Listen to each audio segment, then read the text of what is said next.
What you just heard is a warning. I'm William Cooper, and you're listening to the Hour of the Time. You think you're safe in your homes? Do you really think that what's coming is good for you? Have you bought the socialist lie?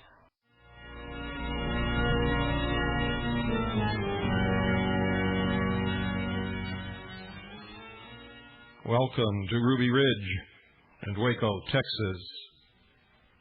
How many of you out there are running around chasing your tail? A lot of you.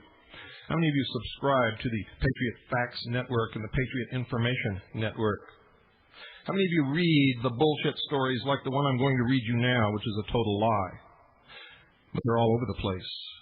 They keep you stirred up, running around chasing your tail, doing everything except what you should be doing. After Waco, Feds Define Cult by Steve Forsman. Following the violent destruction by federal agents of the Branch Davidian compound near Waco, Texas, officials of the Clinton government set out to define what exactly a cult is so that such undesirable groups may be more easily identified and dealt with by the government in the future. The Attorney General's office under Janet Reno established the Cult Awareness Task Force for this purpose. They came up with the following definition. Quote, a cultist is one who has a strong belief in the Bible and the second coming of Christ, who has a high level of financial giving to a Christian cause, who homeschools his children, who has accumulated survival foods and has a strong belief in the Second Amendment, and who distrusts big government, unquote. Defending the federal assault on the compound, Clinton spoke of the rise in this sort of fanaticism all across the world, warning that we may have to confront it again. He added, quote, I hope very much that others who will be tempted to join cults and become involved with people like David Koresh will be deterred by the horrible scenes they have seen over the last 7 weeks, unquote. The only thing in this whole piece of trash is the last statement. Clinton's statement is the only statement that is true in this thing. I watch what goes through the Patriot Network. I watch what spins around in the so-called Patriot community. And I'm telling you right now, there are more fools in the Patriot community than out there with the sheeple. And you'd better wake up. And you'd better stop it. We've been warning you about a coming economic collapse. How many of you have been keeping track of what's really happening? How many of you understand that the dollar is sick? It is so sick that the following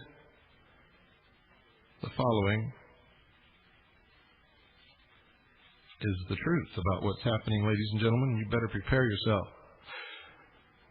You're listening to the Vanu Podcast, the podcast making you invulnerable to the coercion of the state and the servile society. Visit our website for free resources to aid you in your pursuit of self-liberation. Old Vanu publications, podcasts, guest articles, and much more. Go to vanupodcast.com. And now, your hosts, Shane and Jason.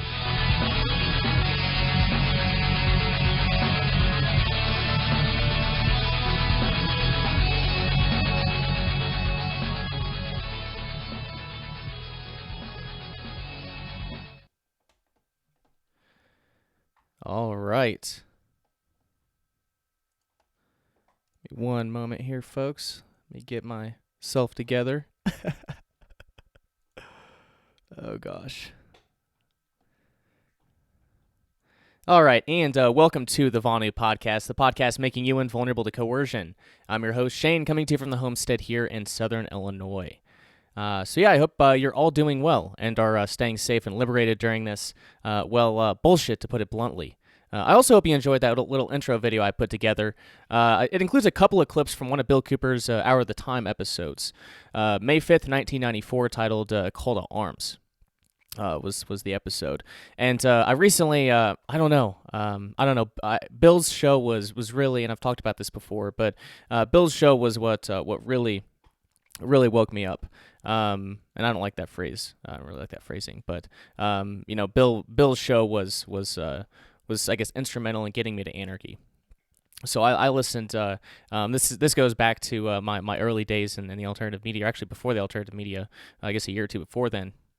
But I worked for a moving company, and I would so I had 8 hours a day. I was a lead packer, so I would just pack up people's belongings and listen to Bill Cooper all day, every day.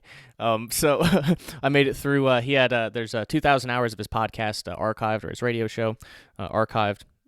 houroftheTime.com. I don't know how much of it is super, I guess, super relevant and important and crucial to listen to right now, but I don't know. I figured it was apropos, and I don't know. I've been going back and listening to some archives, and I definitely do recommend it. Definitely do recommend Bill Cooper. So looking back here in chat, Six of TNT, welcome, Shane Buell, welcome. Good to see you here. Today's episode will be another Q&A. Jason and I did one of these a couple of years back, but I don't recall doing another one since. No better time than now. Please feel free to drop any questions in the live chat or give me a call on Skype. My username is shane.radliff. Just shoot me a message and I'll get you on the show when I get through the intro here and a couple things that I want to get through. So like I said, hope you guys are doing well and are staying safe and liberated. There's not too much, nothing, no real updates on that front here. I think the shelter-in-place order was extended as I kind of figured it would be, as it has been in other places. So yeah, that's really the only addition, or I guess the only update. I didn't get any arbitrary dictates from I think the folks in Michigan got they can't buy garden seeds at Walmart anymore. That is bullshit. That right there is total bullshit. And that's what I don't know. That kind of tells the whole story, right? They want you dependent on the grocery stores. They don't want you. They don't want you growing your own food. It's really just ironic. Whenever I saw tweets come. I saw I think it was a tweet came through. I guess early last week or sometime, and there were a bunch of cars lined up at a food pantry, and I guess my comment was, "Wow, the bread lines aren't a joke anymore." Yeah, that's where we're at. That is certainly where we're at, and it's not fun. And I was supposed to be in St. Louis tonight for a There It Is Murder concert, but yeah, that didn't happen, obviously.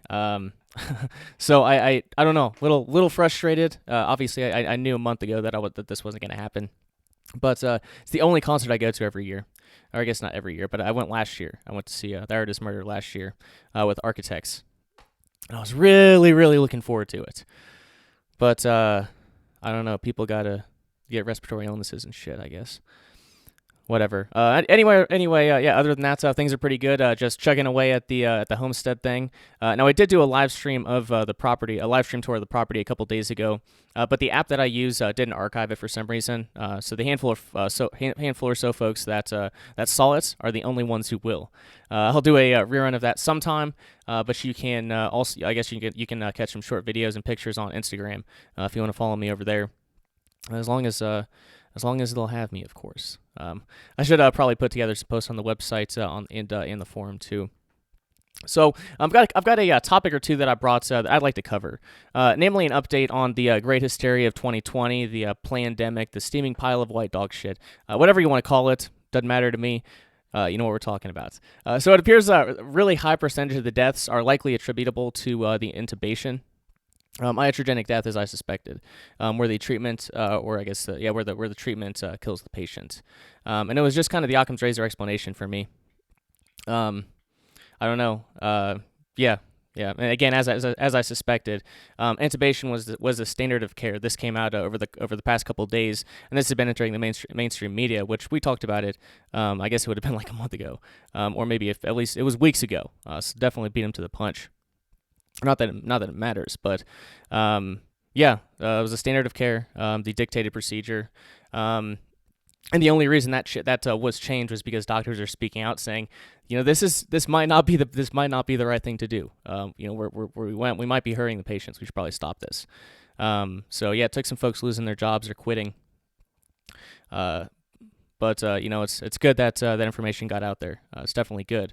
And I guess the reasoning for this was with intubation.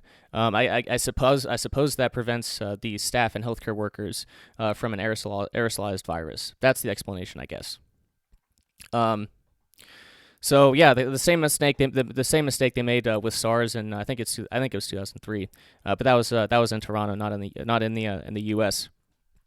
So we'll have to see if the data after the fact matches. The higher per capita GDP will be associated with a higher death rate.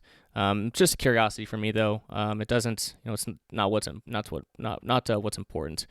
I hope, a couple years down the road when I guess the dust settles a little bit, things are I guess stable enough where we can look back at some data.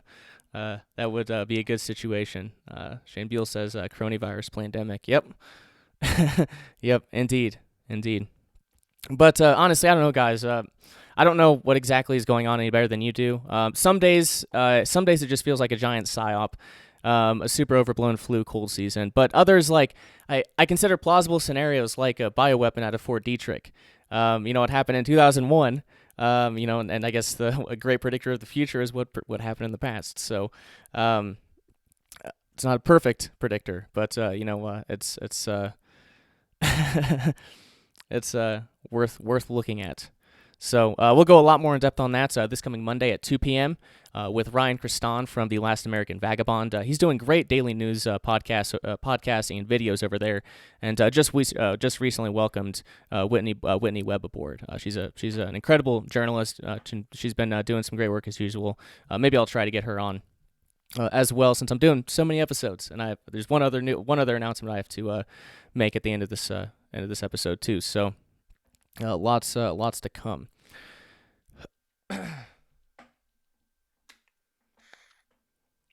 All right. So yeah, please like, share, and subscribe, guys, and also click the BitChute link below and subscribe there too. Talked about it in the last stream. Just a little more concerned about the censorship. I don't know how my YouTube channel is still monetized. First off, that's a mystery. And then also, I'm not sure why I'm still here. So, and I've never had a strike against me or anything. Never, which is strange. Flown under the radar so far. But please subscribe on BitChute just in case. Obviously, if you want to order any books, libertyattack.com. We've got anarchist fiction, books on strategy, like Second Realm book on strategy, sedition, diversion, and sabotage, which I would definitely recommend. Got audiobooks, got a lot of good stuff. libertyattack.com is where to go for that. Or if you're an author looking for a publisher or author services, you need some help with publishing your book, we can help you with that. libertyattack.com/publish. So feel free to drop any questions or comments in chat, and I will go ahead and cover the couple that I have. It's the couple topics / questions that I have before questions. So before your questions, rather. So I've had a couple people inquire, and one of these was just a fascist book comment. But I've had a couple people inquire about what Rayo might think of the current circumstance the world finds itself in, and it's an interesting question, right? Because Rayo was, back in the 1960s, this dude was, he saw the writing on the wall. He saw what was going on. He saw the coercion rampant in society, and he made radical lifestyle changes to correct that or mitigate it as much as he possibly could. And this was obviously, late 1960s. A lot of people today don't see the world as the dystopian nightmare that it's becoming, but it is, and even less people knew about that back in the 60s. So what would he think about it? Right? What would he think about it today? Well, just say to be conservative. Let's say if he was alive today, he'd be 80, which isn't improbable. A healthy 80-year-old. My grandpa was 82, and he was out building docks and shit, out in his workshop, doing building things. So he could definitely be a healthy 80-year-old, But one thing I do know for sure, if again, looking back at what he did and when he did it.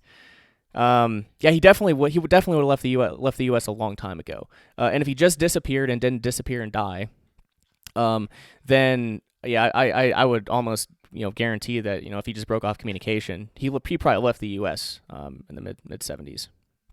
That is, again, if he didn't die, or if he wasn't dead.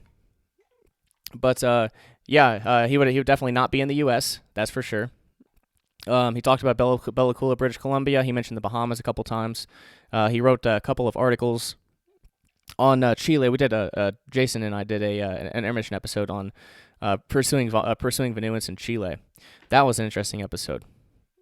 If you're looking for some listening material for your lockdown or quarantine, that's certainly an interesting one.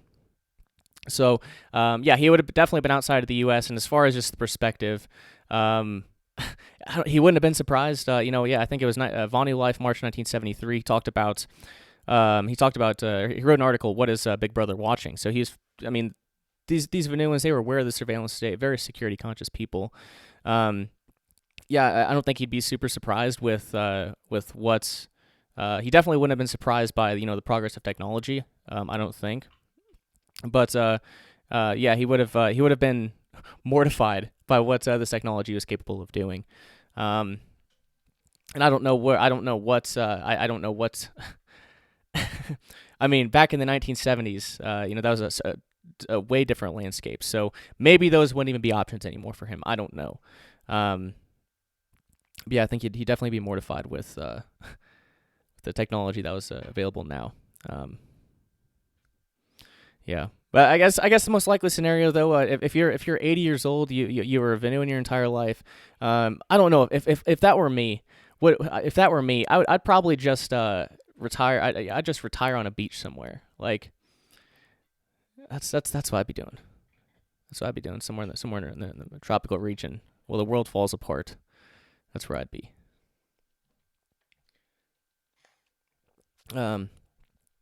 So that was I don't really have anything else to say on that.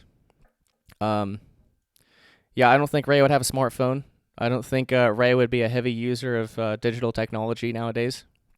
I just don't think so. I don't think so because I'm subscribed to The Connection, Erwin Strauss's publication, and Jem Stum contributes articles there.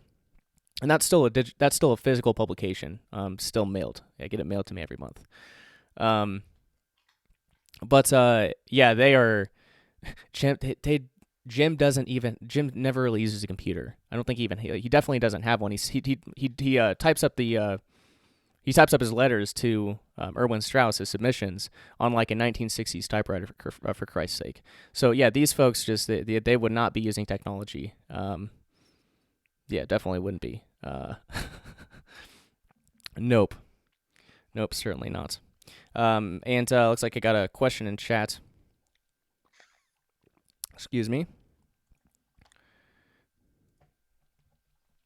Shane asks, how are the current restrictions affecting the nomadic lifestyle, and what circumventions or workarounds have been found? So, obviously the lifestyle is most hit by what's transpiring now is the nomadic lifestyles due to the restrictions on freedom of movement. Jason Booth and I talked about it a little bit a couple streams ago. Obviously, if Planet Fitnesses are closed, you don't have your regular place to shower or work out, which is inconvenient. If you're not working and you're just living out of your van, some places, van nomadism is really popular in California. If you're not supposed to be out and about, you're just like being in your home, basically makes you a target of coercion. Obviously, if you're a perpetual traveler and you get stuck somewhere for more than 6 months, or I guess whatever the length of time is that you can stay there as a tourist without a visa or whatever government documentation you would need. Obviously, international flights might be a little bit of an inconvenience or an impossibility at this point, even. Yeah, we talked about minimal. I guess if you live on a sailboat right now, you might just be. I can't speak to this at all, but I feel like it would be. I feel like on a normal day, normal operating procedures, when you enter a port, you're supposed to check in some places with like 5 different government agencies, like immigration, I guess health, et cetera, et cetera, et cetera. You've got to check in with like 5 different, government departments, and that's just on a good day. So I can't even imagine how difficult it would be if you had to, go to port, whatever the expression would be. Yeah, it'd be a pain in the ass for sure. It definitely would be. As far as I guess mitigations, well, I guess one of them, one benefit is one of our friends, Shane, is working. So he can travel freely. He's not harassed in that way. He's allowed to be out and out. He's allowed to be out and about and traveling. So that's I guess that's one thing. Have a legitimate reason. Somehow, I don't know. That would be one. As far as other solutions at this time, I mean, we still kind of have to see how it all shakes out. But I know I talked to Carl, our van nomad friend from Australia, and apparently it's a little more draconian out there. They had to he and Jala had to go to a family member's house, and they're kind of camping out there, out there, in the city. But apparently there's a place for nomads in Australia, and they're gonna try to get out there. Where they can, go quarantine themselves. So that was, I guess, their kind of solution was to bunker down with family. If you had, if you were a nomad and you saw this coming, it would have been a good idea, I guess, or maybe you probably be okay now too. There's no national lockdown, barring interstate travel or whatever. But find somewhere you can bunker down for a little while.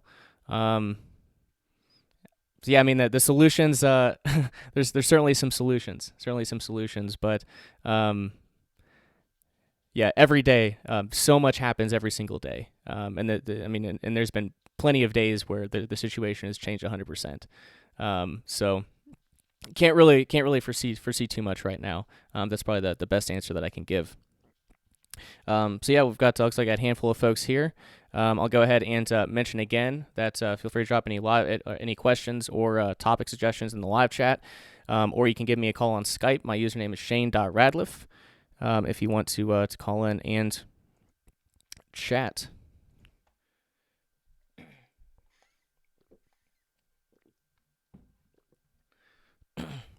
Excuse me, getting another drink here. Another question from Shane. Another good question. Are there other places like South Dakota here in the U.S. where Venuans can find more relative freedom than some of the more draconian states? I know there's a couple, at least a couple few states left that haven't put out a stay-at-home order. And South Dakota is one of those. I put out a post on Fascist Book. See if I can find it. But there's no stay-at-home order in South Dakota. And obviously there's other benefits to South Dakota too. No state income tax, basically. I mean, no one's there. The population's really small, low population, low coercion, at least in one regard. So, other than South Dakota, I don't know for sure. I don't recall the other states. I've heard Alaska's pretty good. I feel like it's similar to South Dakota in that respect, that you can move out there and be left alone. So I think that's a positive. Other places, I don't know. It really depends, because even in the communist state of Illinois, with Chicago and Springfield being such shitholes that they are, I still have a really nice pocket of freedom here in Southern Illinois, like 4.5 hours south, right? So, I mean, I think there's, I think there's pockets of freedom everywhere, but as far as places that are known for I guess known places for Vonuans, Alaska would be good. I'd think even some of the isolated places in Canada, like Rayo talked about, with Bella Coola. Some of those places, they're small populations, they're pretty isolated. I feel like they'd be decent places. I feel like. Don't know for sure. I was hoping. I was hoping. I made the adventure to Acapulco for a month and a half, which was great. But I was hoping next year, or the year after, a couple years from now, to actually have my van converted and go and do some traveling. I was also hoping to go to Prague next year for Hackers Congress. But we'll see. See how that plays out, right? They're talking, some of these a-holes are talking about 12 to 18 months. So, and obviously, as I've said in previous live streams, they've got the majority of the world population locked up in their homes. Protests, these huge protests that were happening in some of these countries are now gone, and the state was just easily, I guess blew through, some draconian legislation. So yeah, and I'm trying to find this tweet. I think I shared that much. I probably went right past it. A second, guys. Do want to find that South Dakota story. Maybe it was before that.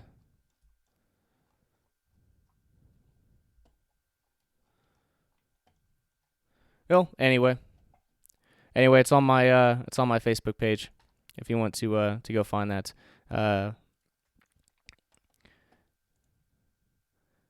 Yeah, certainly advantages to South Dakota. I guess the conclusion I'll put to this question is, I think there's pockets of freedom in most places, and most of the time, again, like normal operating procedures, I would say like mobility and nomadic lifestyles would be the most advantageous. But right now, like, it's hard to recommend that, right? Especially to someone, like, you can't recommend someone new do that. That'd be like a huge learning curve, like to learn how to live on the road during like when it's illegal to travel. Yeah, I wouldn't recommend it. But obviously there are problems with the stationary stuff too.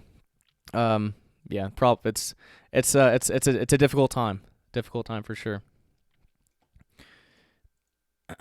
So, I guess I'll move on to the next topic here, and feel free again, drop any questions or comments in chat. Like, share, subscribe, all that good stuff. Got a lot of live streams coming up over the course of the next week or so. So definitely subscribe and check those out. But the next topic here is we're going to talk about Ammon Bundy. I haven't talked about him in a long time. So let's let me get this flipped around here. Thanks for bearing with me, guys. All right, so, and it's Daily Mail. It doesn't matter what the source is. Just getting the story for you. So the virus is killing our Constitution. Idaho militia leader vows to use physical force to hold a service for 1,000 people on Easter Sunday as state's residents rebel over stay-at-home orders despite a huge surge in cases. So, Ammon Bundy, you guys should be familiar with Ammon Bundy by now. Ammon Bundy is the Bundy Ranch standoff. They're pretty popular. They actually made the feds stand down not once but twice. Once at Bundy Ranch, and also second time at the Malheur Wildlife Refuge occupation, and I think it was 2016. I think 2017. Shit, I don't remember. It's on this channel. You can find the playlist on this channel. I was covering it live. Back to it here. Many prominent figures in Idaho believe the order violates their constitutional rights to peacefully assemble. Yeah, if Easter Sunday is an agorist activity, I think the guy's got a point. What do you think? Really, if Easter Sunday, if an Easter Sunday gathering is now an agorist activity, I mean, what world is this? What world is this? No. Obviously, there are plenty of folks over history, I guess over the course of history, that have faced this religious persecution. But I guess some might say that persecution is a little harsh of a word, isn't it? But oh well. Easter Sunday is an agorist activity. That is crazy. Crazy. So, Bundy is best known for his armed takeover of a wildlife refuge in Oregon that led to a 41-day standoff with authorities. And actually, surprisingly, I don't think any of them, or there were some that took plea deals, and there might have been a couple that went to prison, but most of them actually got off, which was the craziest thing. But read a little bit from here, and then we'll go over to Ammon's post on Fascist Book. Militia leader is rallying people to attend a mass gathering in Idaho on Easter Sunday in defiance of the governor's order to stay home amid the coronavirus pandemic. Ammon Bundy says he and his allies are willing to physically defend the event, which is scheduled to take place in the city of Boise, and could attract upwards of 1,000 people. I'll be there, and I'll bring as many people as I can, Bundy reportedly told a group of supporters on March 26, a day after the state's stay-at-home order was issued. We will form a legal defense for you, we will perform an active political defense for you, and we will also, if necessary, provide physical defense for you so that you can continue your rights, end quote. So, I mean,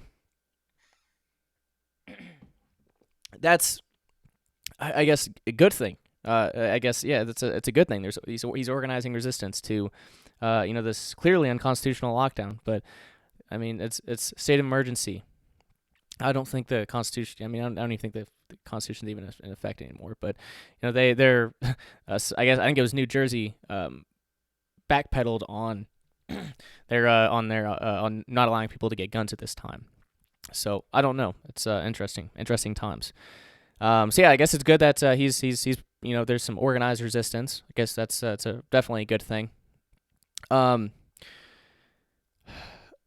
I guess it could definitely backfire too, right? It could definitely backfire. Which it could lead to. Could justify further restrictions. But again, I think it's a good thing. It's more frustrating to see. It's been more frustrating to witness how easy it has been, and how little resistance there has been to everything that has transpired so far.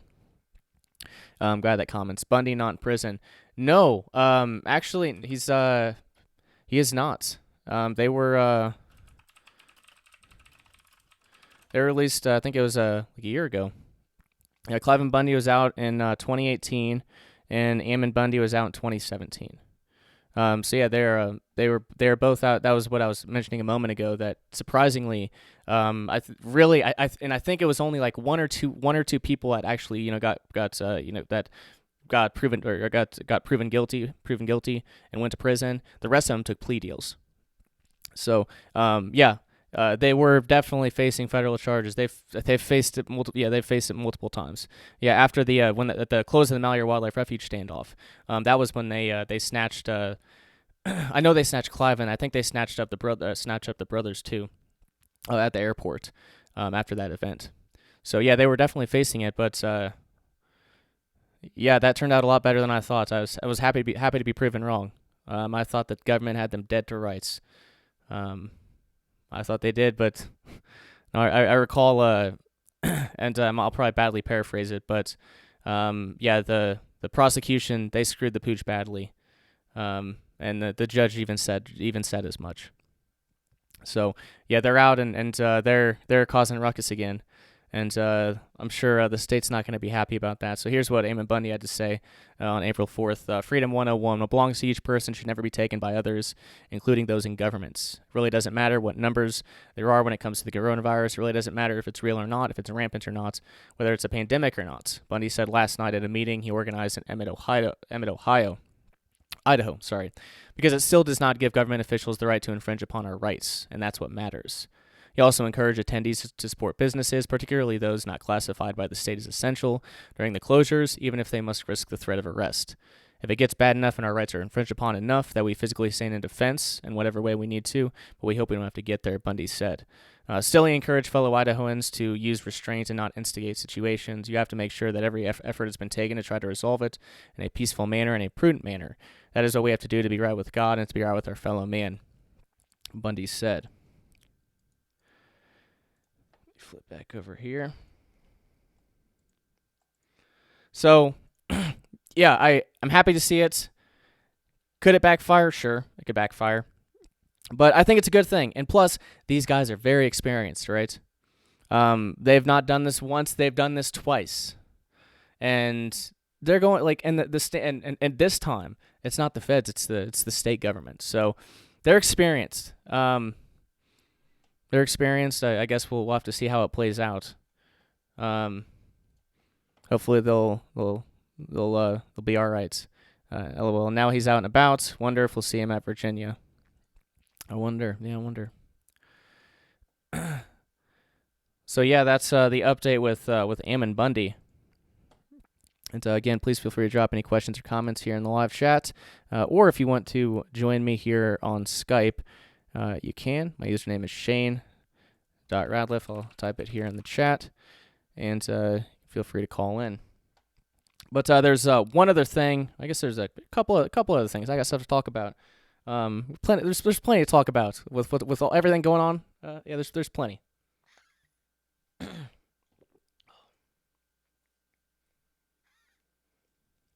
Oh, plenty to talk about. So, I was gonna bring up. I brought up on. I guess it's come up a couple times over the course of the past couple streams. But the QAnon topic, and basically it's another comment on the right. Just another thing, I guess, another possible explanation for why there's been, I guess, for not only why there's little resistance now, but also why the right went from doing, as in the intro video, Lavoy Finicum was killed. It's at the Malheur Wildlife Refuge standoff, Bundy Ranch. What happened? Why? Where did that resistance go? Well, another explanation I heard, and this was given by Whitney Webb. She brought it up in an interview that she was on, but she said, in essence, badly paraphrased and just kind of, badly paraphrased anyway. But QAnon was another factor. And I guess the pacification of the resistance of the right. There are definitely plenty of conspiracist patriots. That's why they're so susceptible to the sovereign citizen stuff. So susceptible to it. And then also I've been called whenever I was on FPR radio doing live radio back 2015 when I had a lot of Patriot listeners, and it put out an episode they didn't really like. Or actually, I think I had Davi Barker or Will Coley on, the Muslim agorist and Muslim anarchist, and the Patriots back at that time didn't like Muslims that much. So I got called a member of the Illuminati. There's some conspiracist patriots. There definitely are. So the point here is, I guess it's not surprising that, and I guess I didn't think about this, but there are many in the conspiracist right that think that Trump is gonna ride in on a unicorn, from the underground bases, saving the children that are locked up or something. Like, I don't know exactly what the whole story is, but it's crazy. It's crazy. So apparently plenty of folks from the conspiracist right have fallen into that trap. And I guess that's disappointing, but it was also disappointing when I guess it would have been like it was early January after I guess during the Malheur Wildlife Refuge standoff. It was like the first week, and the sovereign citizen infiltration happened immediately. It's like, Jesus Christ, happened immediately. And for those who aren't familiar with the reference here, I'll pull it up on Libertarian Attack website if you want to learn a little more about that situation. Let's see, sovereign citizen. Kyle Reardon and I miss Kyle. But we did a number of episodes. So there's that. there's all sorts of stuff. I'll flip the screen here and show you. So there's one special edition episode, Sovereign Citizens Are Co-opting the CYVR Method. They made it some federal thing when it's not. So that's CYVR Sov Sit. If you want to check that out, libertarianattack.com/CYVR Sov Sit. This was an article by Kyle on the fake judges. And then we did a couple episodes. Sovereign Citizens Are Douchebags. And definitely inflammatory. But we tried. I'm not going to go through the story. It was a long, drawn out thing. It was a back and forth. But anyway, a very, very, very much a long history, for ill or for worse, with those folks. So we get set back up here.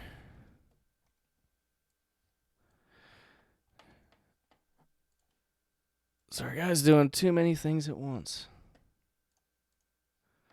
All right, we got another question here. Guy that comments, is general public dope? Didn't Bundy do something at some Oregon mine as well? There was, yeah, I think that was Bunkerville, or I think was it Bunkerville? Bunkerville standoff, or is that? So, but yeah, Bunkerville was Bundy standoff. There was yeah, there was one other one. I know what you're talking about. I can't remember. I think it was a year before the Bundy standoff. So yeah, there was one other one. I don't recall off the top of my head. It's a good point, though. Certainly a good point. All right, another thing that I got brought up, someone responded to my email. Someone on my email list replied with brought up a very, very good point that I figured I would share with you guys. And if you want to hop on that email list, you'll get a few free books via Libertarian Attack publications. Just go to libertarianattack.com. It's the dual LUA Pub Voluntary Podcast email update list, and send out discounts and specials, special offers and things like that, as well as just you'll hear my my rantings and ramblings. But people seem to enjoy it, so that's a good thing. That's definitely a good thing. But so this person basically said that there are a lot of opportunities to help neighborhoods build community currencies as local alternatives to whatever fiat junk the modern pharaohs will try to impose on us. And it's a good point. It's a good point, as we've talked talked about in previous live streams. One with Rachel DeBias that did on Monday. It was Monday. Great conversation with her. But things are going to get bad for sure. Things are going to get really, really bad. But at the same time, the old world wasn't, the old world wasn't ideal to begin with, right? So I don't know. I'm looking at it as an opportunity. There's not much we can do to stop it, right? There's not much we can do to stop it, but what we can do is you pursue as much individual freedom as we possibly can, as much self-sufficiency, not end up in a breadline. Definitely don't do that. Let's see, guy that comments, I declare this channel halal. Fair enough. Fair enough. So, yeah, anyway, that's kind of how I'm looking at it, as an opportunity. And I don't know. I think it's been good for a number of reasons. I mean, when 9/11 happens, when this massive, when everything changed, the last kind of moment like that, I was young. I was like I think like 9 or 10, something like that. 9 or 10. So, I mean, I didn't really understand the gravity of the situation there. I sure didn't listen to Bill Cooper's episode, radio show that he did live on that day. I was definitely not old enough for that. Didn't even know about him. So it's been kind of I guess, interesting to see how one of these things actually rolls out, and not in a good way. It's been it's been frustrating and tumultuous, and yeah, for people who have for I guess Lutheromaniacs, for people who are crazy about freedom, like it's or obsessed with freedom. Yeah, it's an interesting world to be alive in, but there's certainly opportunities, and the opportunity that this gentleman brought up was the need for community currencies as local alternatives to fiat. And that's one of these factors, right? That's one thing that's going to change. And that sun is blaring right in my face, but it's okay, whatever. Yeah, there's definitely going to be some change in the monetary front. Something has to happen with the dollar, especially now that it's been digitally printed into hyperinflation oblivion. It's just funny money now. The digital dollar is definitely coming. They kind of teased it in one of the bills. But there's so many folks, like even just in the town I work in, that still use checks, for fuck's sakes. I saw someone pay with a check this past week, and I was like, it's crazy. Some of these small towns in rural America, you couldn't get them on board with a digital dollar there, guy. You couldn't. They're very resistant to change, and I guess I wish, for privacy purposes, cash would be better. But it's an alternative to they don't want to use debit cards or whatever. So, yeah, I don't think it's gonna. I don't think it's feasible right now. But anyway, point is, something has to happen, and alternatives will be necessary. I don't know exactly how that'll play out. But I'm thinking, for me, I think barter would probably be the number one thing. Yeah, I'd say probably barter would be probably the first thing.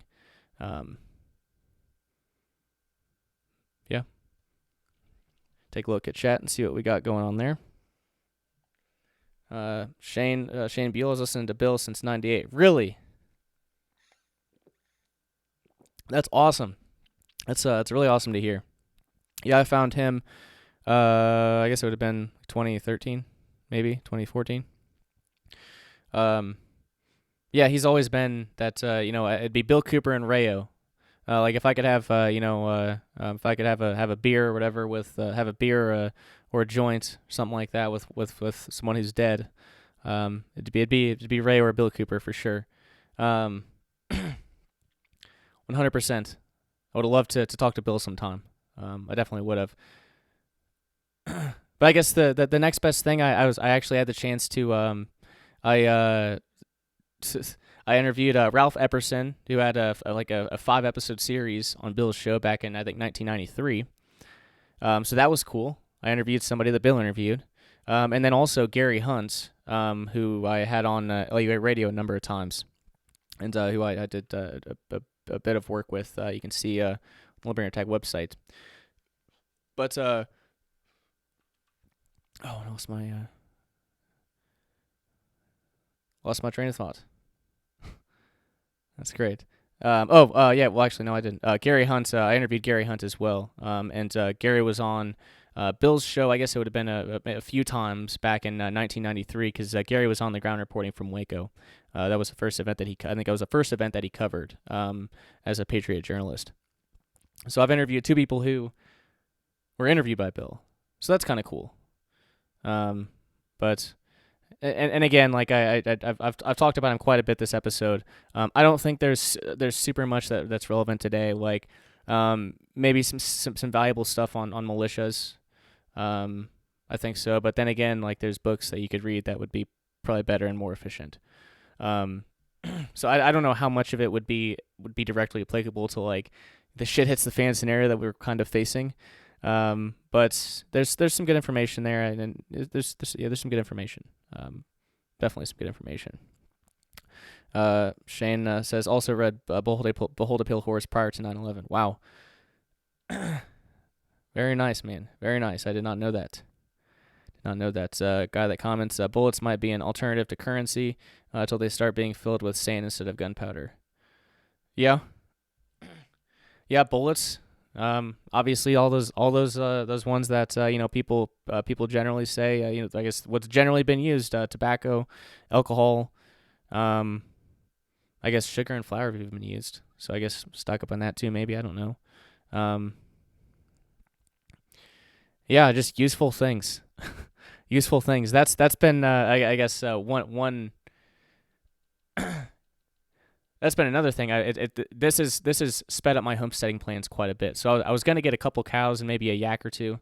Thanks to Nick Hazelton for turning me on to yaks. I'm gonna be one of the only yak farmer. I guess one of the only yak farmers in Southern Illinois. There's a few in Illinois, I think. But I was gonna get cows and yaks, down the road. But gonna hit the accelerator on the cow. I want raw fresh dairy every day. That would be killer. So I'm gonna make that happen. Yeah, I don't know where I was going with that, but I mentioned it, so there it is.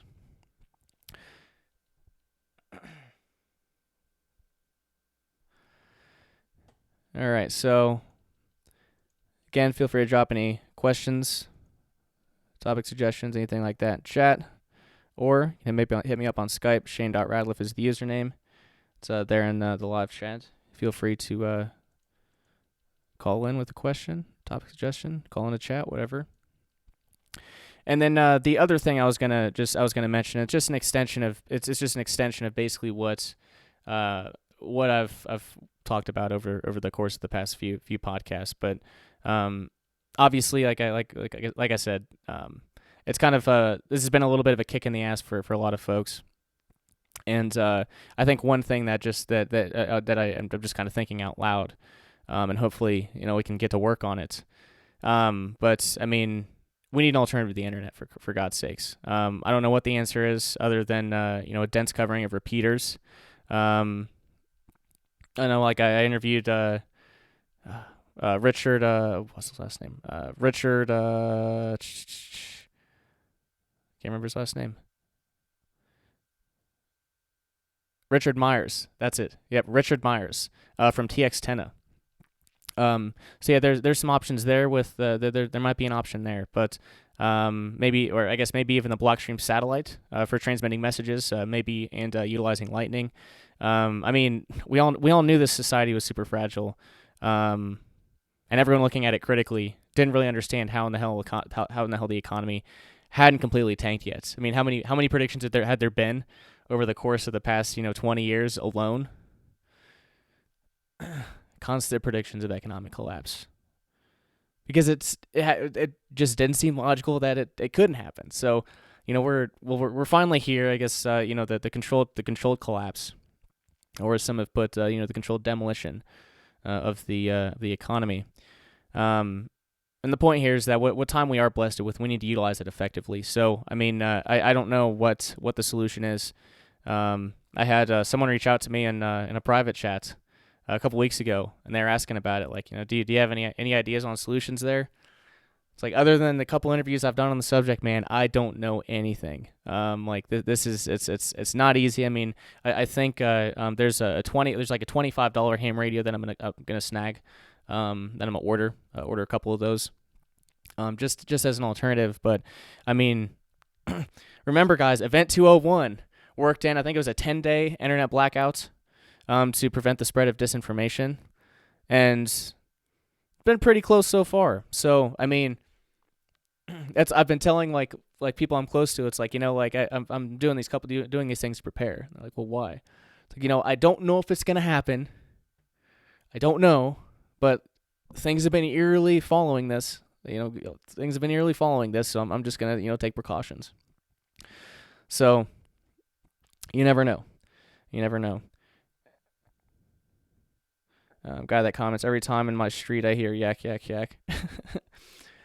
And the next thing I'll mention here, and I actually just did this. I did it a couple years ago, but they redid the site. But go sign up at freedomcells.org, put together by Derek Bros and a couple of other folks. And basically go there, set up an account. You put in your skills and what you're trying to learn. And it will try to connect you with people that are in your area. Now, I wouldn't recommend putting your actual address in there, but put a town, like, put a town an hour away or whatever you're comfortable with. Just a general area so you can find people that are nearby. And I think it's Freedom Cells. There's a video right there on the homepage if I recall. And Derek provides a very good explanation on what exactly these are. But basically 8 to 10 people, and they're local, small local groups for education, for organizing, for resistance, etc. For whatever you decide, whatever you guys deem that group should be for. So it's very much overlaps with some of the Patriots. They had security teams in the 90s. So that's kind of what we're talking about here. And obviously, if any of you are in the Midwest area, let's connect to Shane. Obviously, I know we're connected. But yeah, certainly, I think it's really, really important to try to, despite potential interruptions in technology or communication, I think it's good to try to retain as much communication as possible, remotely. But I also think that's important locally as well. Really important, especially now, because if the internet goes down, I mean, we don't know what's going to happen, right? We do not know what's going to happen. So just prepare accordingly. That's all I'm saying. The next thing I'd recommend is go to voluntypodcast.com/forum. It's something I need to do actually myself. And actually start contributing there again to my own forum, right? So to give you guys a little bit of an idea, you won't see this unless you're signed in. This is what the forum looks like. The Voluntary Life Forum, how to live and let live out of sight and mind of those unwilling to let live by people who are doing it. So, different. It's just a forum, guys. Like, just when I was explaining it last time, I just listened to that podcast with Jason Booth. Yeah, it's just a forum. You guys know what a forum is. Like, this is like 1990s internet shit. You know what a forum is. But yeah, it's a safe space, a safe space for us Vanuans. It's a safe space for us Vanuans. So. Definitely hop on board there. I will have to create a password for you. But I mean, we need to start utilizing these alternatives a lot more. Like, that's why I've been pushing BitChute more. So yeah, click BitChute below, go subscribe. We're going to get pushed off these platforms at some point, and I want to make sure that I can connect with you guys, as my audience, because there's a lot of good education that can happen, and then there's some of you guys who I'm friends with that I want to make sure I can stay in contact with, like you, Shane, for example. I'd like to make sure that we can stay in contact if at all possible. So, yeah, that's the idea, and here here on YouTube, I guess I'll just say, I'll be here as long as they'll have me. Yeah, I'll be here as long as they'll have me. But if they shut down my live streaming at some point, I'll have to find an alternative, which is fine. I should be looking already. But point is, BitChute's there. That's a good backup platform. All my content is backed up there, and I'm checking it a lot more often. So, Shane Buell dropped another couple comments here in chat. Derek recently made a good video about the problem with QAnon, David Wilcock, etc. I need to watch that video. I definitely need to watch that video. Yeah, he's been doing a lot of good work. Yeah, him, Jason Byrne. I've been really impressed with the quality of the alternative media. At least some of the at least a few of the folks I've been following. I've been very, very impressed with the quality. Not that hasn't always been that good, but yep. Shane, we're a few hours apart. Not far at all. Not far at all. There's I do feel, and I also feel too. Like here in Southern Illinois, like it's a really good spot. It's a really, really good spot. Just because I know where there are little clusters of anarchists, I guess you could say. Maybe it's not a good time to be talking about clusters with an alleged pandemic and everything, but there are clusters of anarchists around, and that's good. It's definitely a good thing. And the last thing I will mention here, and this is just kind of more for educational purposes. But please go to VolneyPodcast.com as well and click on the free books tab. I put a lot of time into, I guess a few years back, and this isn't why you should go, why you should go check them out. But I put a lot of time into digitizing these. Rayo's first book, Finally Search Personal Freedom. There's the Word document, the PDF, and then the audiobooks as well. And then Vonnie Book 2. And then another dozen or so free Vonnie publications. So on all sorts of subjects, self-liberation notes, ocean freedom notes, going mobile, Vonnie Life, March 1973, which is this behemoth of a publication. Which will be it's one of the next books that I'll put out as a paperback as well. But I'm working on like three different books right now, so that might be a little delayed.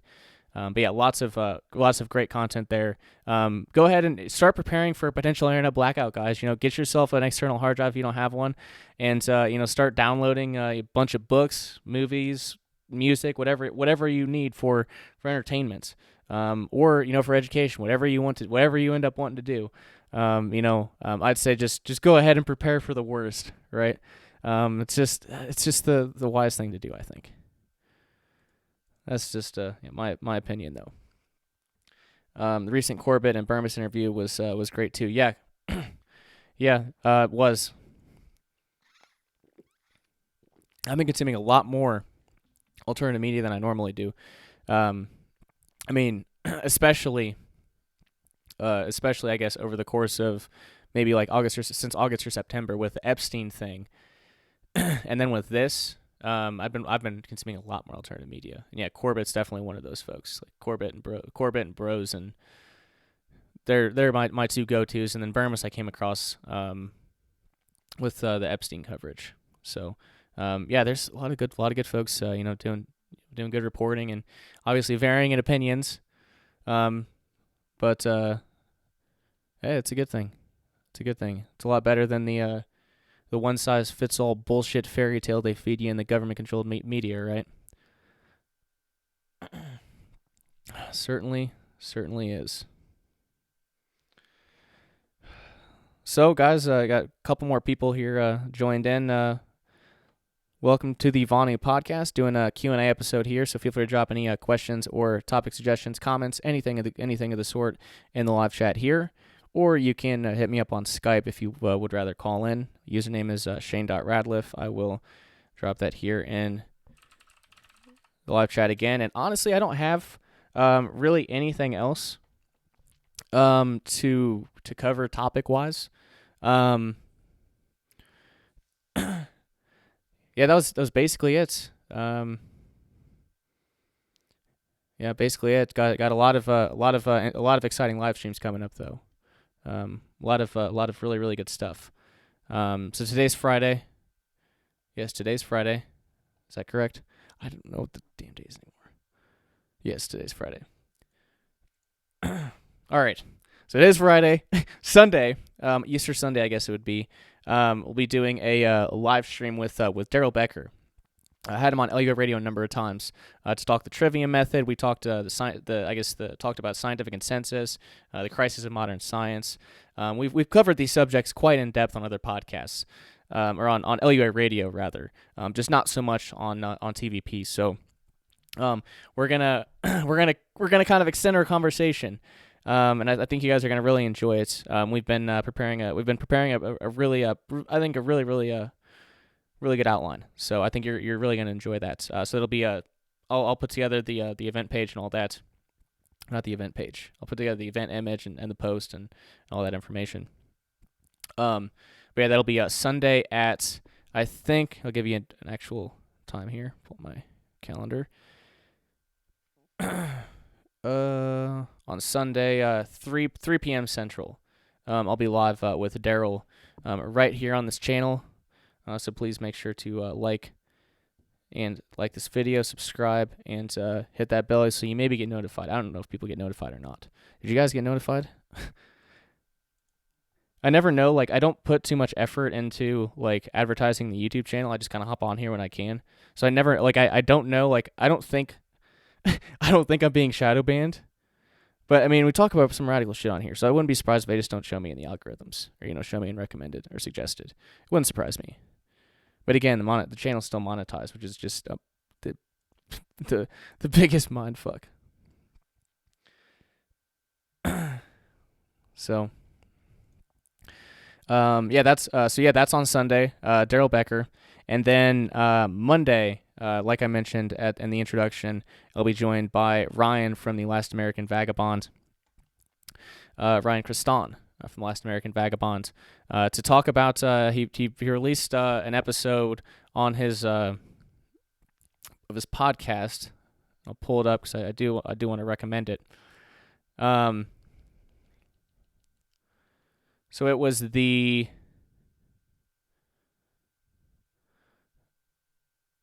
Monday's episode that was posted on April 6th. If you go to thelastamericanvagabond.com, it's titled "Coronavirus is being covered up and suppressed just like the 1918 Spanish Kansas flu." So I just thought it was interesting. Like I'm investigating. I really like. I'll talk about this when Daryl and I will talk about this because it's the trivia method of critical thinking. But whenever I come across a new subject, I don't just parrot government propaganda like flatten the curve or some bullshit like that. I go back to the fucking roots. I went back to like the roots of virology and started there. And now I'm investigating different lines, and I figure why not just live stream these, and you guys can benefit from the discussion as well. That's kind of the purpose of these. I mean, I'm on my own investigation here, and I feel like, if feel like it's important, and if you guys want to check it out, you can as well. So, that'll be on Monday. We'll cover another interesting. I guess I'm not gonna say too much about it, but you can go check out that podcast. Definitely recommend you do. And maybe I'll even put a link in the show notes too. So, check chat here one more time.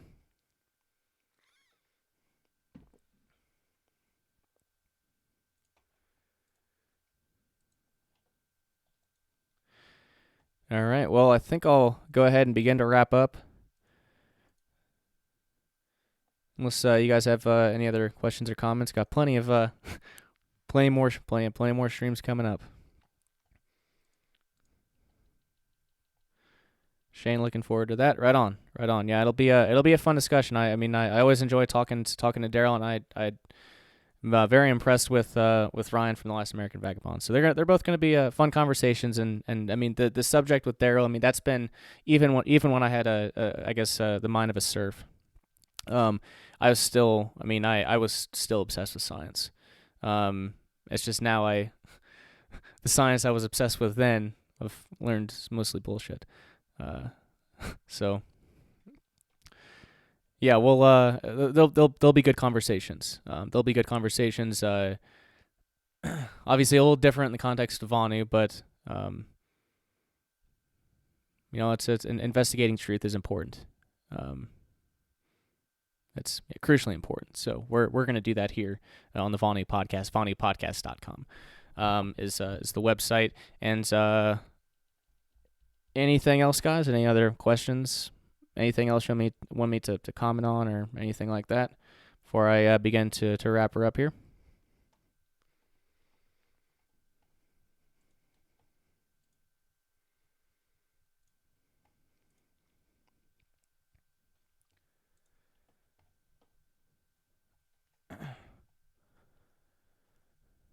All right, I don't think so. All right, well, I'll go ahead and close it out there. Real quick, the audiobook for Second Realm Book on Strategy is now available on Audible/Amazon. As a special offer, you can snag a free download of the audiobook by visiting libertyunderattack.com/SR audio and signing up for a free trial via Audible. It doesn't cost you a penny. Amazon doesn't get a penny. They lose money, actually, and it helps us out. Just make sure to cancel it if you want to, of course. So I'll drop that link here in the chat. And yeah, it's a free download of an audiobook. It's very, very, very, very high quality, professionally done. So Definitely to check that out. Also, check out our sponsor, Libertarian Attack Publications. Totally understand that funds might be tight right now, but if you are looking for some great anarchist reading material, we've got you covered. You can check out our full catalog by visiting libertarianattack.com, as well as our special bundles. Got a self-liberation bundle, which is everything that we offer. Have a Vonu bundle, which is all the books on Vonu that we offer. Have a strategy sample pack, which features second round book on strategy, sedition, subversion, and sabotage, and my book, Vonu, A Strategy for Self-Liberation. Basically just any book that we have that discusses a different strategy for personal freedom. That's kind of the idea. So yeah, libertarianattack.com to check those out. And of course, if you're in lockdown somewhere and are in need of some reading material desperately, get in contact with me, and I'll get you a free digital self-liberation bundle to help you and hopefully keep you inspired throughout through these trying times. My email is shane@libertarianattack.com, or just send me a message. Happy to help as much as I can. And what's important is that people read these books. So just shoot me an email. I'll get you a file with 13. I think there's 13 books in the digital version. Other than that, I guess if you're an author looking for a publisher, or if you're an author looking for help through the publishing process, we can help with that as well. From pre-writing consultation, helping you get put together the book concept, all the way up to marketing and promotion, cover design, proofreading, editing, all that good stuff. We can help with that. libertarianattack.com. I think that's all I've got for you. I'll check chat here one more time and make sure there's nothing else. Okay, and on that note, I will hopefully see you guys on Sunday with Daryl Becker. Again, I think I said 3 p.m. Central. Anyway, just check back on this channel, I guess this evening or tomorrow, and I'll have the event page up. Or you can just go to libertarianattack.com, sign up for email updates, and I'll send you an email reminder of the live stream. I've been doing that recently. So thanks so much for tuning in, guys. Hope you guys stay safe and stay liberated wherever you are. And yeah, I think it's just really important to see this as an opportunity. I really think so.